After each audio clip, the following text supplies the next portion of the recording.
بے شک۔ کیونکہ اس کا بھی ادب ہے، اور کھانے کھاتے وقت بھی منع کیا ہے کہ گفتگو نہ کیا جائے. آپ جب کھانا کھائیں تو اس وقت جو ہے آپ باتیں نہ کریں نا.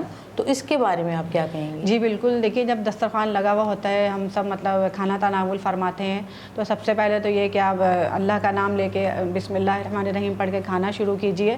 اور پھر جہاں پہ بہت سارے لوگ کھانے کے دوران بیٹھے ہوں تو اس میں یہ ادب ہونا چاہیے کہ پہلے بڑوں کے سامنے کھانا پیش کیا جائے، اس کے بعد پھر جو ہے وہ چھوٹے اس کو کھانے کو تناول فرمائیں. اور جہاں تک رہی گفتگو کی بات، تو یہ حقیقت ہے کہ ہم آج کل دسترخوان پہ بیٹھ کے بہت زیادہ مطلب کہتے ہیں نا فضول گوئی، وہ بہت زیادہ ہوتی ہے ہمارے یہاں. کھانا کم کھایا جاتا ہے لیکن گفتگو زیادہ ہوتی ہے.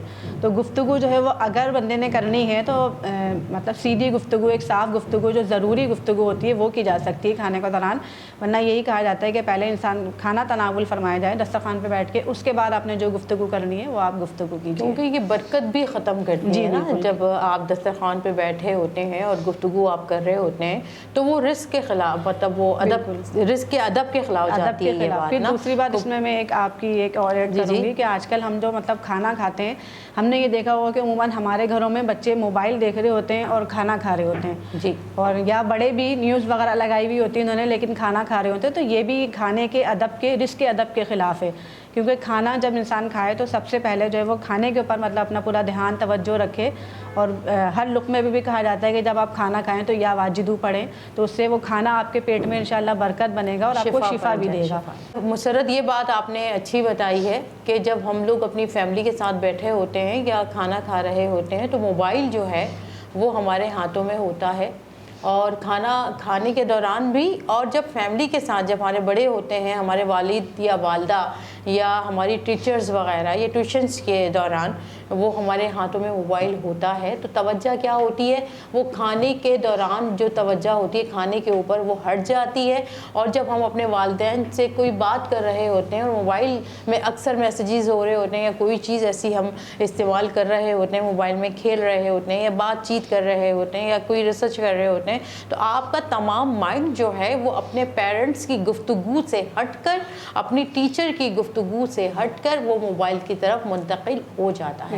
کھانا کھاتے ہوئے بھی ایک بات کا بہت خیال رکھا جائے کہ اللہ رب العزت نے رزق کی بڑی اہمیت بیان فرمائی ہے. رسول کریم صلی اللہ علیہ وآلہ وسلم آپ اگر ایک روٹی کا چھوٹا ٹکڑا بھی زمین پہ پڑے ہوئے دیکھ لیا کرتے تو آپ اسے اٹھاتے، صاف کرتے اور اسے کھا لیا کرتے.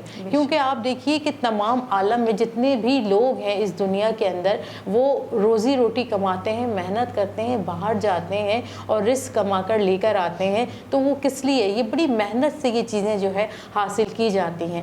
اللہ رب العزت نے انسان کو اشرف المخلوق بنایا، یعنی تمام مخلوقات میں اشرف بنایا. اور اشرف بنانے کے بعد اللہ رب العزت نے انسان کو شعور عطا فرمایا. اور شعور جو ہے وہ اس بات کی تصدیق کرتا ہے کہ اللہ نے آپ کو تمام مخلوقوں میں اعلیٰ بنایا. تو آپ اس شعور سے جو ہے وہ ایسے کام کر سکتے ہیں کہ جس سے انسان جو ہے اعلیٰ درجات پر فائز ہوتا ہے.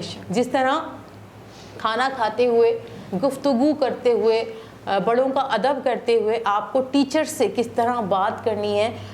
اکثر پیرنٹس جب آتے ہیں تو بچوں کو ان کے ادب کے لیے کھڑا ہو جانا چاہیے کیونکہ وہ والدین ہوتے ہیں. آپ دیکھیں اب بھی اگر کلاس روم کے اندر ہمارے ٹیچرز آتے ہیں تو ہم اپنی سیٹوں سے اٹھ کر کھڑے ہو جاتے ہیں ان کے ادب کے لیے کہ وہ ایک ٹیچرز ہیں، ایک ڈاکٹرز ہیں، ایک انجینئرز ہیں. دنیا میں جتنے بھی لوگ بڑے بڑے عہدوں پر فائز ہیں، منصب پہ فائز ہیں، تو ایک ٹیچرز ہی انہیں ان منصب پر فائز کرنے میں بڑی ہیلپ کرتا ہے اور پہنچاتا ہے. آپ دیکھیے کہ گفتگو، حضرت علی کرم اللہ وجہ نے ارشاد فرمایا کہ بڑی بڑی جنگیں جو ہے وہ نرم لہجے سے جو ہے وہ جیتی جا سکتی ہیں. تو اپنے لہجے کو آپ ہمیشہ نرم رکھیں، اور جن کا لہجہ نرم ہوتا ہے تو ان کے کام جو ہے وہ آسان ہو جاتے ہیں. آپ دیکھیے کہ ہر جگہ غصہ اور لڑائیاں یہ کام نہیں آتی، یہ آپ کے کام بگاڑتی ہیں. آپ کے گھر میں بھی، آپ کے آفس میں بھی، اور آپ کے کولیگس کے ساتھ بھی، آپ کے فرینڈس کے ساتھ بھی. اگر آپ زیادہ غصے والے ہوتے ہیں تو لوگ آپ سے بات کرنے کی کوشش نہیں کرتے. وہ پہلے یہ سوچتے ہیں کہ شاید ہم اس سے بات کریں گے اور اس سے ہماری کسی بات پر غصہ آئے.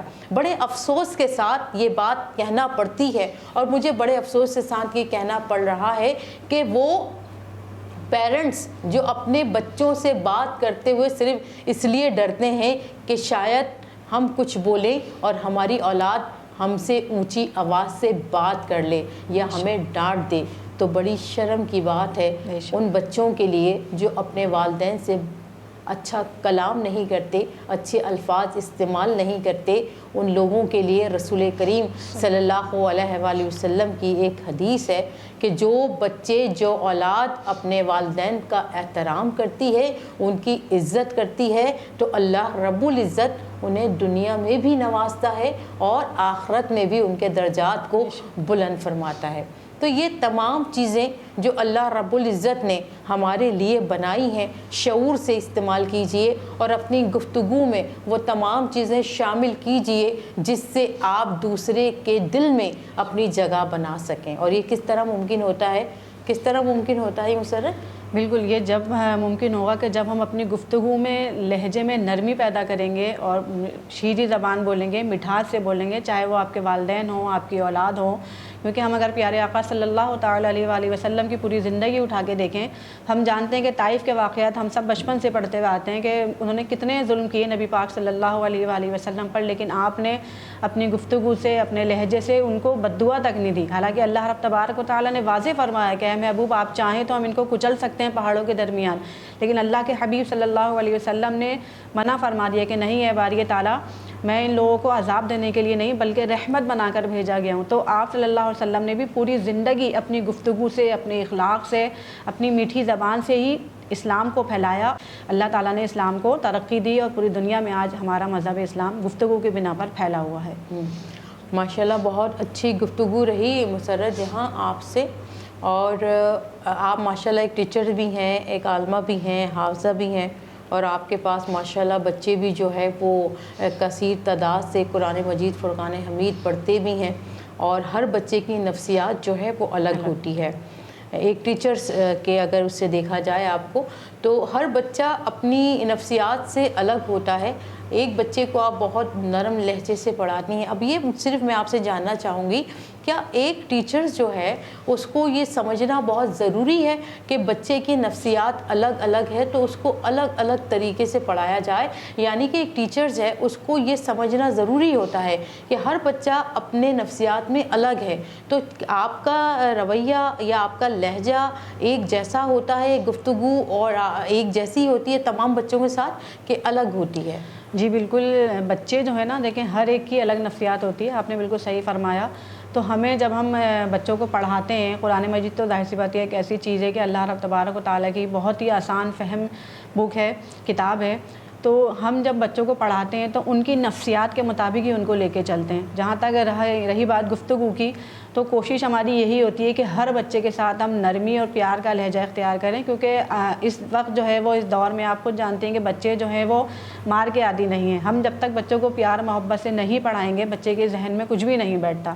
تو ہماری کوشش یہی ہوتی ہے کہ ہم ہر بچے کو اس کی نفسیات کے مطابق لے کے چلیں، اس کی نفسیات کے مطابق اس سے گفتگو کریں، اس کی نفسیات کے مطابق ہی اس بچے کی گفتگو بھی سنیں۔ بہت شکریہ حافظہ مسرت جہاں آپ کا۔ معزز سامعین اور معزز ناظرین، آپ نے سنا آج ہمارا جو موضوع تھا وہ تھا آداب گفتگو، یعنی گفتگو کے آداب، اور اس میں جو ہے وہ لہجے بتائے گئے کہ آپ کو کس طرح اپنے بڑوں سے بات کرنی چاہیے، کس طرح محفل میں آپ بیٹھے ہیں تو آپ کو بات کرنی چاہیے، اپنے بچوں سے آپ بات کس طرح کرتے ہیں، اسٹوڈنٹ سے بات کس طرح کی جاتی ہے، اور اسٹوڈنٹ جو ہے وہ ٹیچر سے کس طرح بات کریں۔ یہ لہجے جو ہیں، یہ آداب گفتگو انسان کو جو ہے وہ زمین سے آسمان تک پہنچا دیتی ہے۔ تو میں یہی آپ تمام سے جو ہے وہ ریکویسٹ بھی کروں گی، اور میری دعا بھی اللہ رب العزت سے یہی ہے کہ اللہ رب العزت ہماری زبانوں میں وہ مٹھاس عطا فرما دے، ہمارے لہجوں میں وہ نرمی عطا فرما دے کہ ہماری گفتگو بھی صحابہ کے مشابہ ہو جائے۔ آمین یا رب العالمین۔ اپنی ہوسٹ صدف اسلم کو اجازت دیجیے، انشاءاللہ اپنے ایک نئے موضوع کے ساتھ نیکسٹ پروگرام میں حاضر خدمت ہوں گی۔ السلام علیکم ورحمۃ اللہ وبرکاتہ۔